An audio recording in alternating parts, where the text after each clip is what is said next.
Welcome to another episode of Actually, You Can. I'm your host, Miff, and in today's episode, I'm thrilled to have the incredible Candy May joining me. Candy's journey has been nothing short of extraordinary. From a past riddled with challenges like homelessness, abuse, and battling drug use and binge drinking, she embarked on a transformative path of self-discovery. With a background spanning 14 years as a hairstylist, 6 years as a lawyer, and a deep passion for outdoor adventures, Candy combines her expertise in coaching, neuro-linguistic programming, and holistic modalities to empower women and couples and guide them towards the life they dream of. In our conversation, we debunk the myth that a fulfilling career and a loving relationship are mutually exclusive. Together, we explore practical strategies and powerful tools that you can start implementing today to bring you closer to a life where both aspects thrive. Get ready to be empowered to build a thriving career and a loving relationship, because actually, you can. Hello, Candy. It's so lovely to have you on the show today. Hi, Miff. Thank you. So lovely to be here. And so today we're going to be talking all things career and relationships, and more specifically, how we can develop a healthy balance between our career aspirations and building a thriving relationship. But before we get into that, I know you're a multi-passionate entrepreneur, and so I'd love to hear more about your journey and what's it been like to get to be where you are today as a coach. Well, good story, actually. About 10 years ago, got introduced to the world of NLP, timeline therapy, hypnotherapy, and had my first experience with a coach. And my background, just very briefly, I was a hairdresser, wanted to do more, wanted to know I could be more. So stepping into that world of seeking assistance and help to break through the blocks, the limiting beliefs, and the ideas that I'd taken on that I couldn't do the things that I really, really wanted to do, was life-changing for me. Meeting people that have so much more to offer, knowledge-wise, experience, they become your mentor and they challenge you. People that challenge you obviously help you raise your bar, right? So I had an amazing experience, and I went from being a hairdresser and a high school dropout to someone who packed up her whole life, enrolled in university, did a law degree, became a lawyer. And it was through my legal profession, actually, that I realized that I probably wasn't quite cut out. Not even that it wasn't cut out, it wasn't what I wanted to do. It wasn't heart-centered work. And I love working with people. I love helping people get from where they are to where they want to be. And I have a really great passion for the outdoors as well. And I spend a lot of time, I run an outdoor adventure business. And through my outdoor adventure business, I realized just how much it was growth focused, mindset focused, as opposed to really enjoying just the outdoors. There was so much more to what I wanted to do for other people. I wanted to be able to show up for them in another space, and watching people thrive, pushing past the I can'ts to the I can was just enough for me to go, right, what do I need to do to be able to offer more? How can I be even more for people? How can I show up? And it took me back to my experiences 10, 12 years ago when I had my coach. I was like, right, what do I need to do? What do I need to study? How can I be more for these people in my space? So I've done all the education, the training, extensive amounts of workshops, weekend retreats, all the things that you need to do to learn. And then I threw myself in the deep end, put myself out there and just said to the world, right, this is what I do. I want to be able to show up for you. And it has just snowballed from there. I'm really busy. I work with women and couples. Communication, how we speak to ourselves, how we show up for ourselves, how we can achieve all of the things that we want to achieve. And that means having relationships, having successful careers, being able to be parents too, and do all of those things, and have friendships and go on holidays. It's amazing the things that people limit themselves to when they don't know just how capable they are. And sometimes all that starts, that is a conversation. So, yeah, I have just done everything that I need to do for me because I thrive in that environment, and it's my way of giving back. I feel like I'm just doing my sole purpose, I guess. So, yeah. And so on that note, what would you say is your personal mission? My personal mission is to, for me as a individual, to continue to evolve and grow and be as much as I can be. No bounds, no limits. If I want to experience something, put myself out there and do it and bring everyone along with me. I just want to keep on raising my own bar, and I want to create space for those that are in my world to come with me. How wonderful. Yeah. I can just see the passion coming through in that. I feel like I just want to squeeze all the juice out of life just listening to you speak about that. And if we wouldn't mind just taking a moment to go back on your story, you mentioned that you were a high school dropout, and I'm so interested to hear your transition from high school dropout to taking on a law degree. Yeah. Like, that sounds phenomenal to me. What was the shift that needed to occur for you to be able to make that transition? The shift that needed to occur was for me to know that our childhood, our teenage years, and our decisions from the past do not define our future. They create a foundation for which you can work from. And I'm actually proud of my story.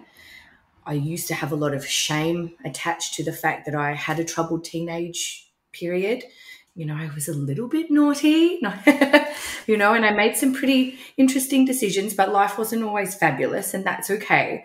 But having someone come into my world and guide me in the way that they did helped me understand that it is who I am. It's part of who I am, but it doesn't make me who I am in an hour's time, tomorrow. They're all decisions that I get to make. It's all choice. I get to choose. We have the power of choice. We get to choose how we show up for ourselves. And I made a decision to be more, right? I was so nervous, and I thought, oh my goodness, being a lawyer from someone who didn't finish the 9th grade is just an enormous jump, but I can. And I can do anything I set my mind to because I choose that. So, yeah, it was just that defining moment. And when we really, really understand and embody that new decision, we can do it. And we do it. We've created that in our future already. So, yeah, just that guidance and someone poking holes, challenging me, saying, no, what else? How else? So, yeah. And so what motivated you and inspired you through all those challenging moments to keep pursuing this? Grit. I like finishing things. I like to know that I've done it, and I do things so that I can continue to create new neurology in my mind and my body, because I know that is the only way I can keep rising, to finish, to do, to complete. And sometimes though that can divert, and that's okay. Finishing can look completely different to what it was originally going to look like, and that's okay too.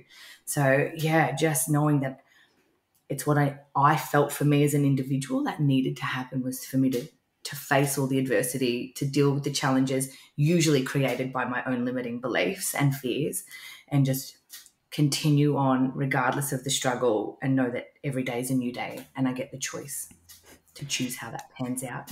Yeah, and I think anyone who's listening to this who has really ambitious career goals will definitely resonate with the need for grit and determination, and to literally head down, bum up. This is just what you need to do to succeed. And I'm interested to hear from you and your experience. What impact did those qualities have on other areas of your life at that time, or was developing your career your sole focus at that time? It's interesting because I think over the years we make different career choices, and they obviously develop and they change things. If I look back to 10 years ago, that changed my life it was probably quite beautiful. There was no adversity. It wasn't until later, 10 years later, when I decided to really go all in on leaving the legal profession and developing my businesses as they are now, that it impacted my marriage in a way that I've learned so much more about how to deal with the adversities that come up in a relationship, how important communication is, and how necessary it is to check in with the person you're in an intimate relationship with about your goals, your values, their values, because these change. And it's something that I've noticed over the years with a lot of my people and the clients that I work with. People don't have those conversations. A lot of relationships often start and they carry on and we get caught up in limerence and the idea of falling in love and, all the warm, fuzzy bits. And we often forget to have the conversations around what's important, what do I value, what do you value, how can we make that align? Does that align? Is that going to work in a year's time, 2 years' time?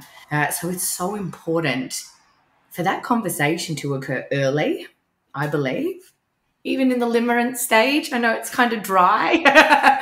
It's important. If you think you're dating someone that you potentially see a future with, have that conversation. It's not going to hurt. But the deeper your relationship goes and the more committed you are and you decide to get married and have babies, that's a check-in. That these conversations need to happen every couple of months, I'd say. Yeah.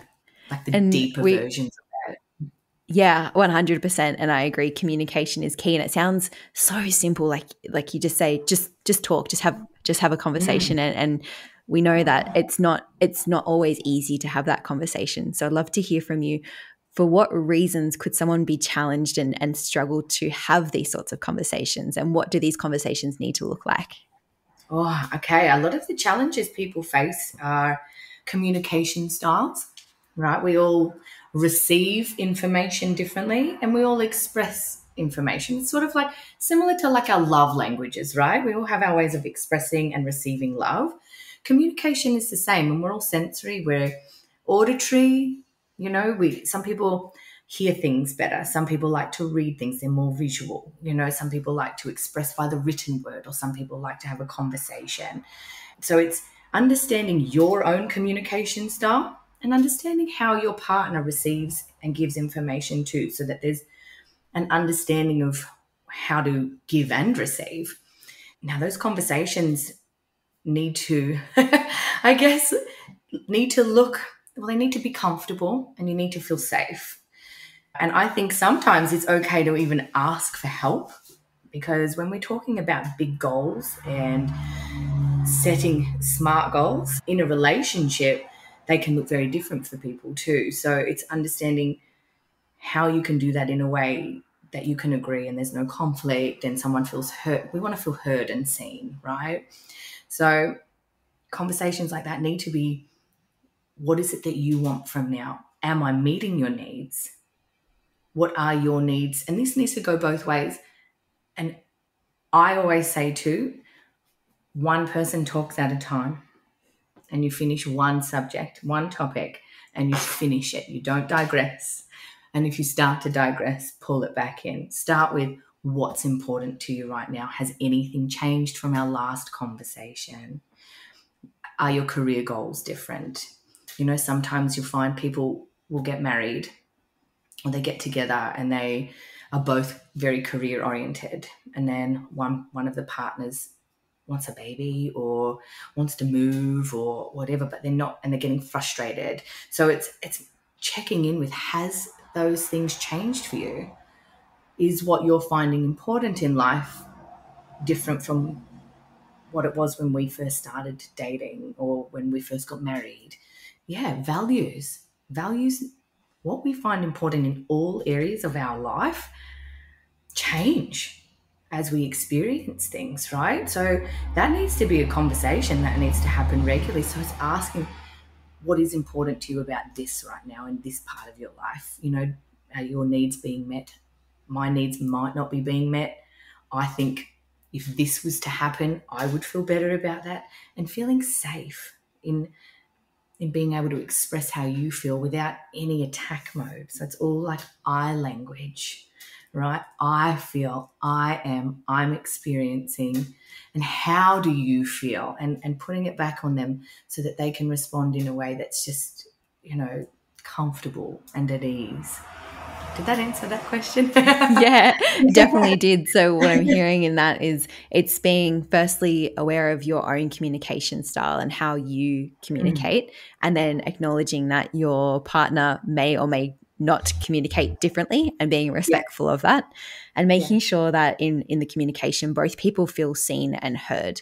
yes, I think it's really easy, and you'll probably see this a lot with your clients, for emotion to take over. And yes. I don't feel like when with conversations are fueled with emotion, that typically might not be the most productive Yeah. conversations. And so I think that's something to keep in mind too. And I really love how you mentioned the regular check-ins. I think it's really Mm, easy for time to pass, and you could be like 6 months down the track and something might have yeah, changed for you, but you haven't communicated earlier on. And sometimes you might be too far down the track for things to potentially have changed, or it might be harder to pivot when it's so far yeah, down the track. And so I'd love to stick on that point a little bit more. And if someone's sitting here listening, thinking to themselves, things have changed, I have these really big career goals and these opportunities are opening up, and it will involve some level of compromise or sacrifice from the other partner, what can those conversations look like? And in your view, does there have to be sacrifice from one partner if the other has really big ambitious goals in general, or can there be a win-win situation?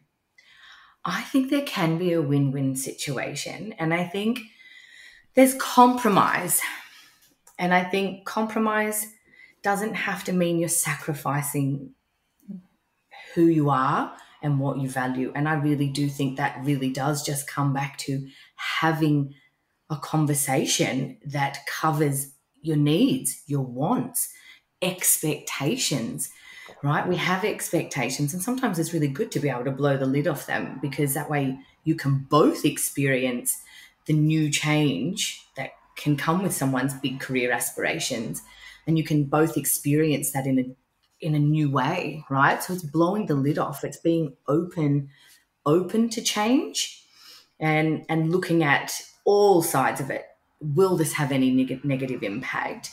Will that change how that other person in the relationship lives their life? Is it going to impact their workload, or what they might have to do at home to pick up the slack? Or, like, it's adjusting to that, and calling in things like, okay, so maybe we might need a cleaner, might need to get a babysitter more often. That's okay. It's finding solutions, always looking to how you can solve the potential issues that may arise, as opposed to sitting in the problem, right? So I always, it's like living in cause and effect, right? We can live in like, I don't like this. This isn't great. You did this. You didn't. No, I always encourage cutting out that kind of interaction completely. It's like, okay, this is happening. This could, drastically change our lives or your life, and this might impact me in this way. What kind of solutions can we put in place to minimize, so that no one has to sacrifice who they are and what they value and what they find important in their relationship? Check-ins, and this brings me back to what we were talking about, regular check-ins. Something I suggest to everybody in a relationship, full stop, the end, is fortnightly, and if you can't do it fortnightly, monthly dinners, where you go out and you talk about where you're at in your professional life, in your personal life, and in your relationship. And you do the little check-ins, and you make it a yummy evening where you enjoy each other, and you eat nice food, or you share, you do something that you share together that you enjoy, and you make the time to have those conversations, and make it fun. Make it sexy, turn it into something that you look forward to, because it brings you together. And we know that communication strengthens a relationship. So if you're actually penciling in non-negotiable time together to actually have those conversations, the cohesiveness in your relationship is always going to just develop and grow and intensify. So, and that's encouraging teamwork. Yeah, it sounds like, especially, I love the idea of the fortnightly or at least monthly dinners. I know a couple of friends who also have kids, and this has been really crucial for them in the health of their relationships, is having that Yeah. quality time where they just talk about themselves. And Yes. I'd love to talk more on that in terms of creating a shared vision as a couple. I think when, especially in heterosexual relationships where a female has really ambitious career goals, it's Mm. they can often feel a bit negative or a bit, for lack of a better term, self-conscious about it because they feel like it's coming at a sacrifice to their partner or that it will impact them in a negative way. Hi there. If you're listening to this episode, then I know you're an ambitious, driven individual who is working to achieve their next big goal.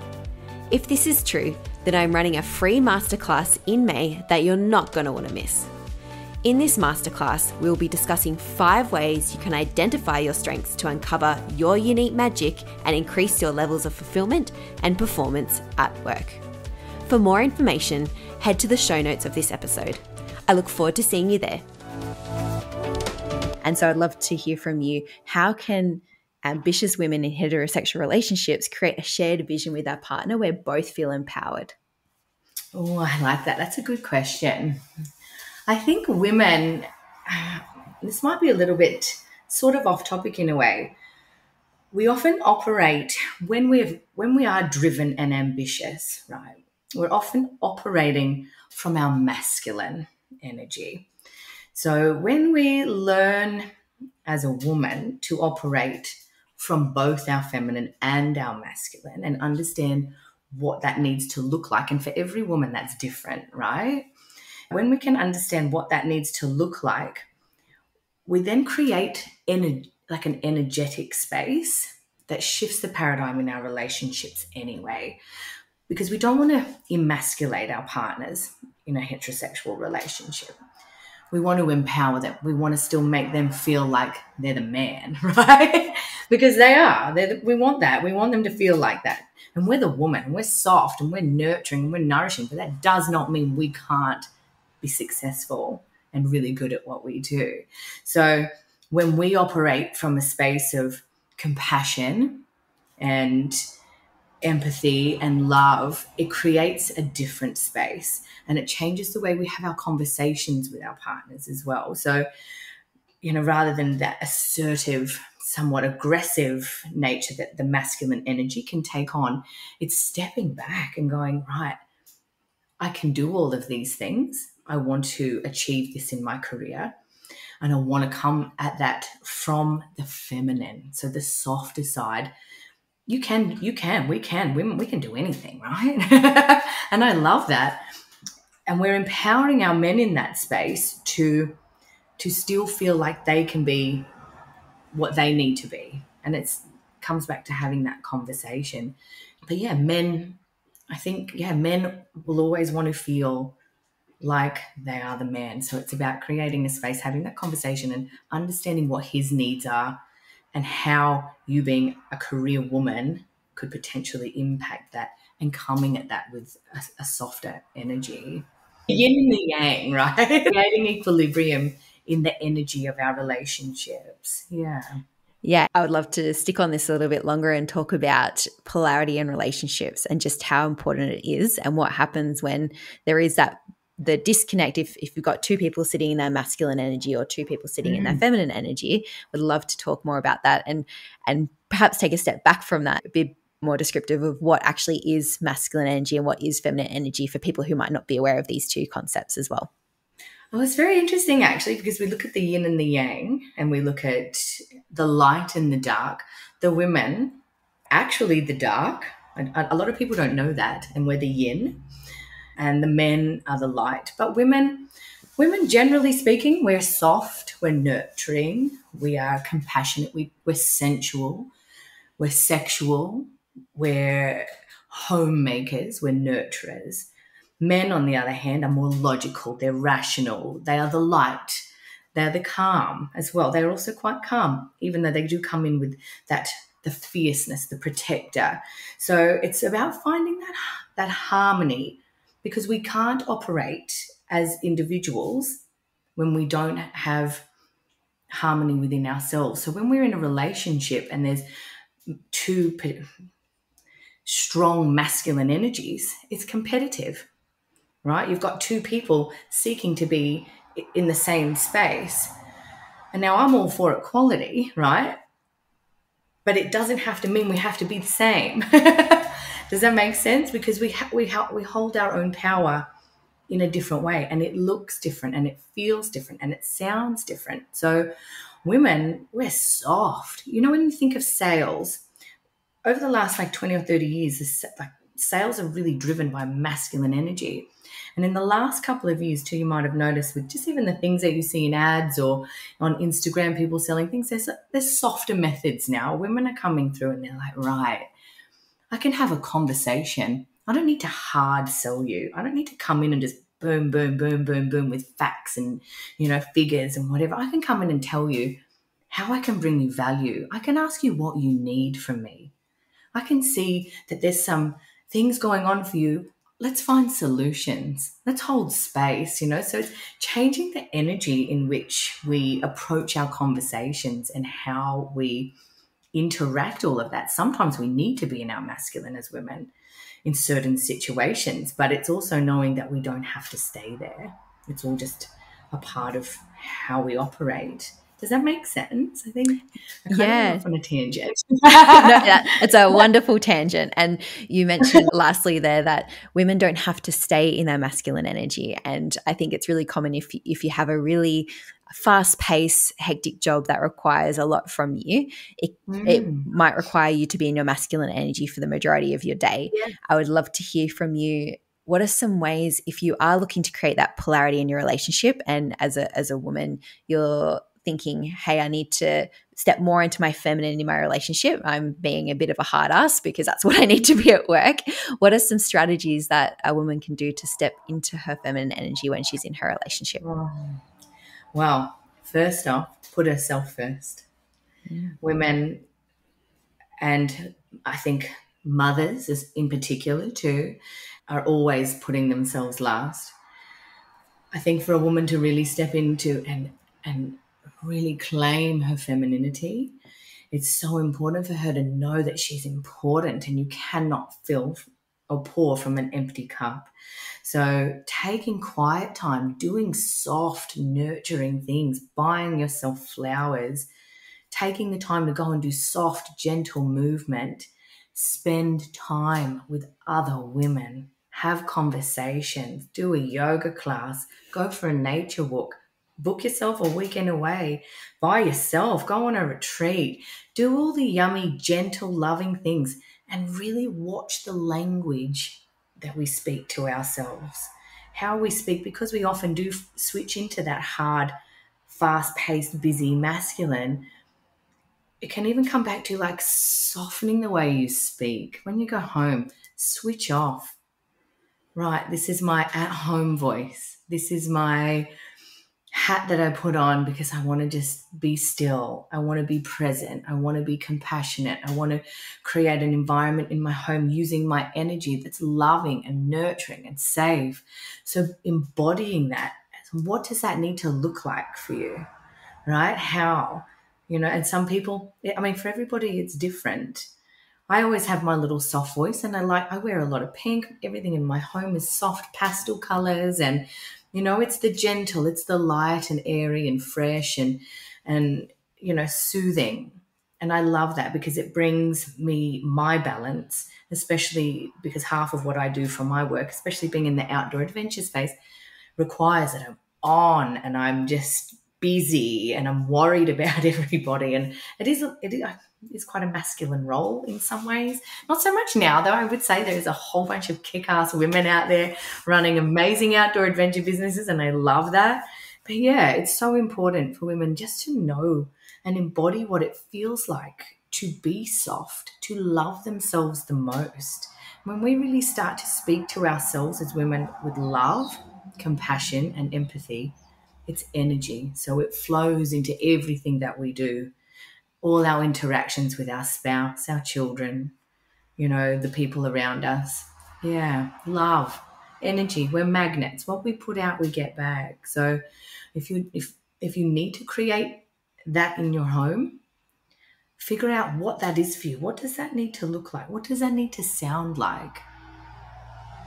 Even smell, all the little senses that we need to, tap into. How do we want that to be for us? And think about that and do it. Go, right, what's the first step that I need to take? And what would you say to a powerhouse woman who's like, I don't have time for self-care, or I have kids, I can't prioritize self-care? What would be your message to those people? Make time. You have to make time. You burn out otherwise. And when you burn out, you're no good for yourself. You're no good for your children. So it's finding solutions. How can I make time? What ball can I drop today? And know that we don't have to hold all the balls and juggle everything all at once. And often too, it's having conversations. So for a lot of the women that I've worked with over the last, especially the last 12 months, that have children at home, their husbands, and they've had these conversations with their husbands where their husbands have willingly taken on the role of house husband, and they do the kid runs, and maybe they do the school drops and take the kids to their extracurricular activities and things. And it's having those conversations and checking in with the husband too about whether their needs are being met, how they're feeling about their identity in that. What do they need to do in terms of hobbies as well? So women, we need to do self-care, and it's so important. But it's also important that if there is a really powerhouse woman, she has that conversation with her partner and know that they have an understanding on who's where and what at any given day, right? Having those conversations, even the night before, what does tomorrow need to look like? I need to get up. I need to have an hour of gym in the morning, right? Or go for a walk.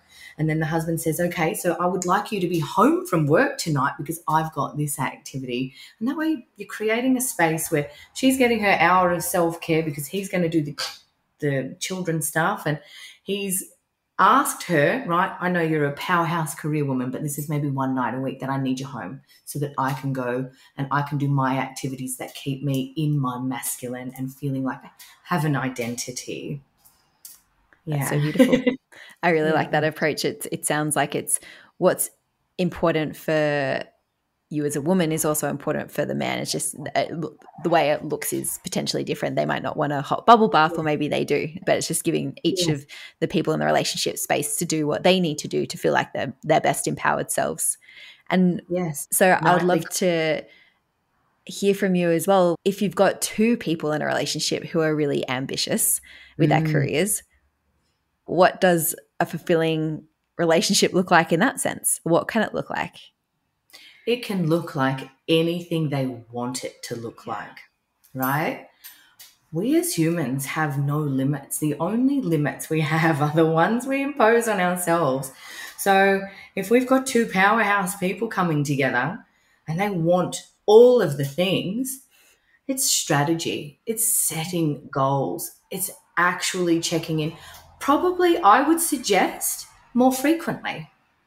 Making sure needs are being met, making sure their relationship needs are being met, making sure that their personal lives and their self-care needs and their self-love needs are being met, and that in itself too will empower them in their careers, and they'll be able to come back and being a safe space for each other, knowing that they can go off and do all of the big things that they want to do in their in their professional lives as individuals, and knowing that when they come home, it's their safe space. So it's creating that, ridding the relationship in the home of any competition, understanding what each other's goals are. So yeah, in that particular scenario, I would highly suggest regular check-ins, even when you're super busy, having those 10-minute conversations, always keeping your partner informed of where you're at.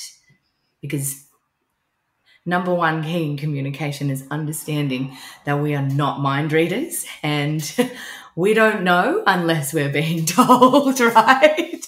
So, yeah, it's communication. Huge. Extra check-ins. Yeah, and I love that you called out specifically we are not mind readers, because there's a lot of times where it's like, oh, I thought you would just know, or I thought you would assume. And especially No. with two busy individuals, I think you can over assume people's ability to mind read, but in reality, they probably have a lot already on their mind. So they might not be able to read your mind very effectively. You also mentioned ridding the home of competition. And like to stay with this one a bit, because I feel like competition, it might not look like, oh, I'm more a priority than you, so I get to do this. I feel like competition could also look quite subtle. So in your experience with your clients, what can this competitiveness look like in relationships? And how do you know if you might be going down that path and something you might need to call time out and stop playing the game? Because it can actually, you can develop quite unhealthy habits. For people that are, and I'm generalizing in this space, but often with people who are highly ambitious, high achieving comes into that. So it's the busier you are, the better you are, right? A gold star kind of reward system.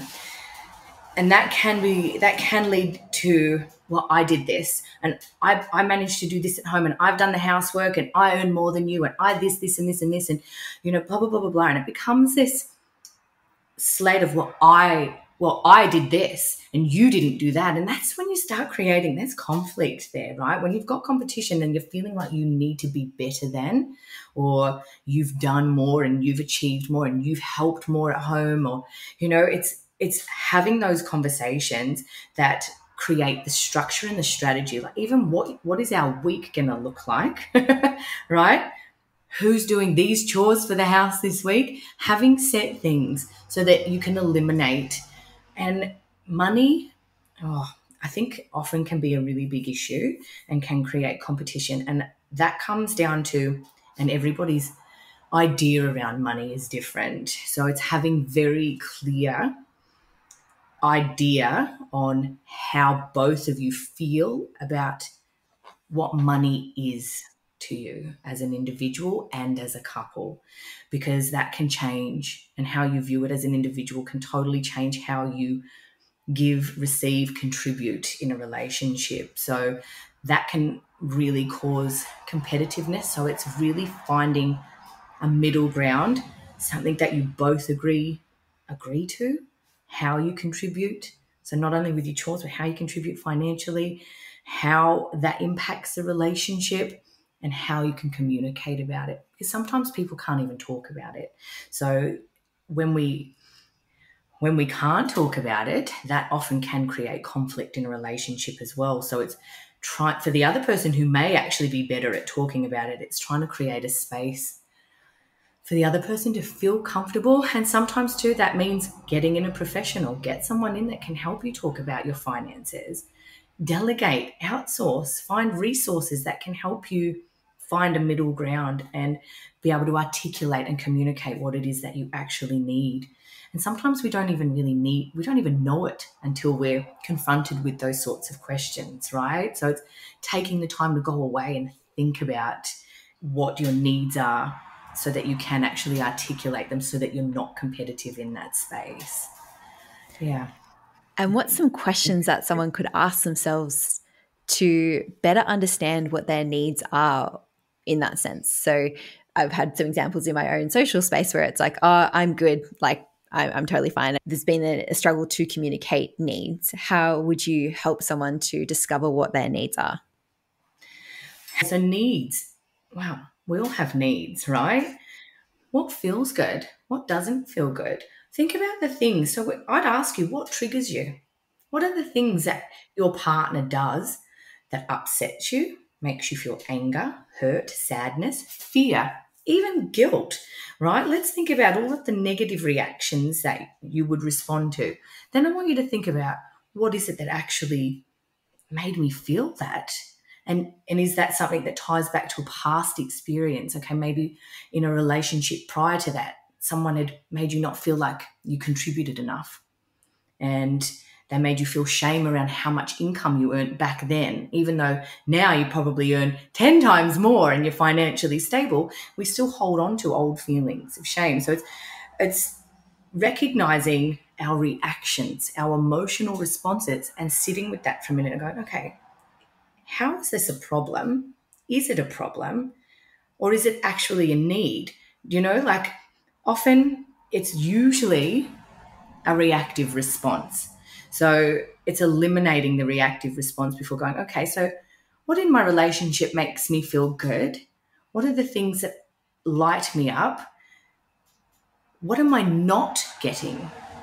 Right? Is often what we need. Because if you're feeling like, oh, she doesn't ask me or she doesn't check in or he doesn't this, or it's going, what isn't he checking in on me about? Right? And actually being very aware about our thought processes and taking the time to write them down. So if you are going through a period of time in your relationship where you're feeling challenged and you're not quite able to articulate yourself, carry a little journal with you. I use my phone sometimes because I get my little notes out. I've got billions of notes and I'm like, right. And I think about my response in any given moment, especially when it's big, good or bad. And I write down what that is because in that moment I'm feeling a certain way about something. And I'm like, right, I clearly need that. And I'm not doing something. So what do I need to do? And what is the conversation that I need to have? And that's all that simply can come down to is acknowledging, listening to your own emotional response and going, that actually felt really good too when she did that for me or when she rang me or when I came home and this had happened. So that's something that I clearly need. And I'm going to express that. Thank you for doing that. I really need that, and thanking that person. Or if you're really triggered, you think, right, okay, that didn't feel very good. What is it about that made me feel uncomfortable? Is it an old response or is this something that I really do need to address? And it's actually saying to your partner, I'm feeling this way because this happened and you did this. I'd like to find a solution, and always finish it with how can we find a solution? What can we do so that I don't feel like that again because it didn't feel good? So that way you start to nut out as individuals and as a couple what works, what doesn't work. And a plus on that is we learn how to really tune into our own intuition, and we start to learn how to regulate our emotions bit by bit because we're actually taking the time to acknowledge them. So in any given moment, especially in a growth period, if you are feeling challenged, and it's hard because we do get emotional and we're responsive and we get triggered, and it's very easy to fly off the handle and have arguments and allow emotions to get in the way. Breathe, take 5 seconds and go, wow, why am I reacting this way? How is it a problem? When did I decide that? And is it actually a problem? So, if you go through that process, usually you can blow the lid off it and it's normally nothing really anyway, just an old emotional response that would created from some past emotional experience. And you can usually blow the lid out of it. Sometimes there are deeper issues at hand and they are worth bigger conversations. And if people are feeling overwhelmed in that way, reach out. There are so many people out there that are professional and can help guide those conversations for you. We're not meant to be good at everything, right? And it's acknowledging that too, especially for high achievers and people that are really ambitious. We take on a mentality of, I can do everything. I can do it all. I'm good. I've got this, right? No, you're human. It's nice to think we're superhuman, but no, right? Delegate, outsource, find people that can help you and ask for help and actually feel safe in saying this isn't okay, because it's just as healthy in a relationship to say, this isn't working for me right now. This isn't feeling good. And even to say, even if you can't quite pinpoint it, I'm still not quite sure how or why this is impacting me in this way. I'm just letting you know I'm feeling like this. I will find solutions. I would like your support. How can we do this? You've touched on so much gold in this last little bit. I want to backtrack and dig into a couple of these things in more detail. And the first one I'd love to talk to is when you're speaking about needs and in a relationship, it's both individuals taking the time to understand what their needs are. And then it's almost like you touched on the last bit here around support, is you need to understand your needs to be able to articulate what support you need from your partner. And so it's almost like it's part of your duty in a relationship, by the sounds of it, to understand your needs. Because if you're with, and everyone has their own idea of a healthy relationship, but in my view, at least, of a healthy relationship, both partners support each other. So it's almost your responsibility as someone in a relationship to understand your needs so you can share with the other person how they can best support you. And so I really love how you touched on those two bits. The other bit you mentioned as well was around growth period. And I think anyone who's ambitious will probably, like 99% of the time, be in a growth period, because you love that shit. It's a constant state of feeling uncomfortable. And a lot of the time with that, I feel uncomfortable the majority of the time at the moment, and I love it, and it's fantastic. But it also requires, at least for myself at the moment, and I'm sure others can resonate with this, to be able to be really, at least be familiar with how to regulate your emotions, because you will be triggered because you are uncomfortable in that state, and being able to regulate your emotions so that the people around you, and specifically in your relationships, aren't copying the brunt of your uncomfortableness. And so I'd love to, that's not really even a word, but let's roll with uncomfortableness. I would love to hear from you. What are some ways that someone who can start to regulate their emotions really, really quickly and easily, so they're not bringing all the growth that's going on for them, they're not making their partner be impacted by all of that? Obviously, you want to be able to share all the exciting things that are going on, but in a way that you can actually communicate, not in a stressed out way where you're feeling really overwhelmed. Okay. I think the first thing I want to highlight is the more you do regulate your emotions, the better it gets. And it's about creating a new default setting, right? So often when we're reactive and we lash out, or we struggle to regulate or even just control what comes out of our mouth in any given situation, usually when we're reactive like that, it's because we haven't had the experience and we haven't taken the time to check in with ourselves. So I believe it's a constant practice, and one that we do eventually just get better at, and we create new neurology in our mind and body, right? We light up different neurology, therefore we create our own new default settings.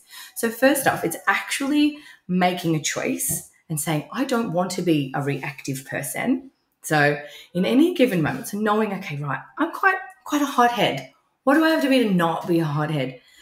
Start to recognize how that presents itself in your body, right? If you're starting to feel like, I'm angry, this isn't feeling good, or you get that tight chest, or, start to listen to what your body's telling you before your mouth speaks, because often your body will start to tell you something anyway, right? We are so intuitive as humans. We can sense things energetically, generally too, as they're happening before we actually speak. So listen to your body. Go, right, I'm starting to feel a little bit, breathe, stop for a minute and learn the sentence, that's made me feel a certain way, or I'm not sure how I want to respond to that. Can I please have 5 minutes while I think about what I need to say to you? Taking that time, knowing that that is probably one of the greatest sentences you can get stuck in here to be your default setting if you are a reactive person. Right, I just need 5. I'll come back to you. As simple as that. I'm not sure how I need to respond to that right now, and then go from there. Remove yourself from the situation, or even just because you've then set your intention. I would like to respond to you, but I need 5 minutes to actually process that information. Or even say, I'm not reacting well to that, depending on who you're having a conversation with as well, right? I think how you frame that conversation is super important based on who you're talking to. Obviously, in a professional setting, you're going to set a different tone with, okay, I'm actually not quite sure about that. You could even, you don't necessarily need to tell them that you're angry, just, or that you're responding in a way that's really responsive and you're going to regret what you're going to say. So I'm not quite sure.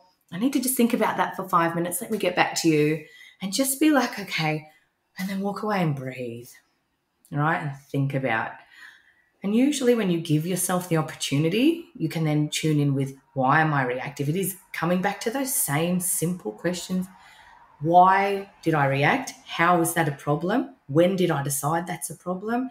Those sorts of questions are some of the best things that we can ask when we're responsive, like a reactive person. The more we do that, the more we start to hold space for ourselves, and we can learn then our bodily reactions and how to express your need to that person for a 5 minutes breather before you actually open your mouth. That makes sense. Yeah, like I can talk to fitness training, so I'll use that analogy, but it sounds like when you're looking to implement anything new, it takes practice and it's going to feel clunky, weird, maybe a bit awkward. And then there'll be one day where everything just clicks and you develop that muscle. And I think especially if you're not used to asking yourself those sorts of questions, to be fair, it can feel really strange. You're like, why should I ask myself some stupid questions? But the long-term effect of developing that muscle and having that skill set, you can't describe it unless you've personally experienced the ability to move from being reactive, as you mentioned, to being responsive. It's a completely different outcome of a conversation. So I definitely recommend, if you haven't already, hit rewind on this and then listen to those questions again, write them down and keep them with you. I think that's a really great takeaway from the chat as well. Beautiful. Yeah, it becomes unconscious. It's like driving a car now. You know, when we first learn how to drive a car, 80% of what we do is unconscious because it becomes a habit. We've created that. So for people that come to us and say, I'm stuck, but I can't change. Well, yes, you can. You just need to show up for yourself, ask yourself awkward questions, check in with yourself, listen to your body, listen to your intuition. It's going to guide you. It will show you what you need to do to change that behavior and change that response in you so that it becomes a new default setting, and you being non-reactive and being able to deal with situations and conversations that you may find confronting in a more peaceful way becomes an unconscious response because you just do it as a default. But it takes time and consistency. So, yeah, show up for yourself, because by doing so, you can achieve your career goals. You can achieve beautiful relationships. You can have the harmony through all of those. Show up, love yourself, communicate. The conversations we have with ourselves and with others are the underlining important parts of how we live great lives, right? Like they're the foundation of how we can have a really cohesive life through all areas of our lives.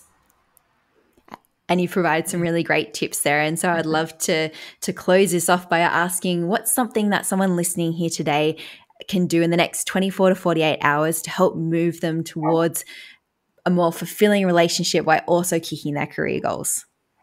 I would say go home to your partner, book in a non-negotiable date night and say, we're going out here and this is going to be a fortnightly affair. We're going to get the babysitters, we're going to whatever, and we're going to start checking in with each other. Commit to that, because you're committing to each other. You're committing to communication, and you're committing to yourself so that you can both achieve all the things that you want to in your personal lives and in your professional lives and in your relationship. Have that conversation, book in the non-negotiables, right? There has to be some non-negotiables, and that is one of them, because the foundation, the communication is the foundation for your growth in all those areas of life. So go home, book in that dinner, make it non-negotiable, and book it in for the rest of the year. And make it exciting. Actually make it exciting and get excited about communicating and getting to know the person that you're with even deeper. It's yummy. It's a beautiful journey, and your relationship will strengthen so much more when you start connecting deeper like that. That's beautiful. Thank you so much. And thank you so much for your time today. It's been an absolute pleasure. Love talking all things relationship and career goals with you. And so if someone's looking to learn more about the wonderful work that you do, where can they find you? Oh, they can find me on my website at www.candymay.com.au or over on Instagram, Candy May, or Facebook. Yeah, I'm a coach, mindset, wellness, lifestyle, relationship, all the yummy bits. If you want to come and join me for a hike outside. That actually sounds delightful. Yeah, we have a lot of fun. Thank you so much for having me. Thank you. My absolute pleasure. And I'll link all those links in the show notes below. But thank you again so much, Candy. It's been an absolute pleasure. Beautiful. Thanks so much for having me, Mif. Thank you. Thank you for joining me today for another episode of the Actually You Can podcast. I so enjoy having you here, and I hope you've taken away powerful insights and tools that will support you to achieve your high-level results. Now, before you go apply all this wisdom in your life, I would be so grateful if you are able to leave us a podcast review on the platform that you're listening to, or share this episode with a friend. Your support means that we can help more self-led, high-performing individuals just like you expand what's possible for them. I'd also love to hear your thoughts on today's episode, so please go on and shoot me a note on socials and let me know what you think. You can find me on Instagram as Mif Galloway. Now, go and make those dreams a reality, because actually, you can. Speak to you soon.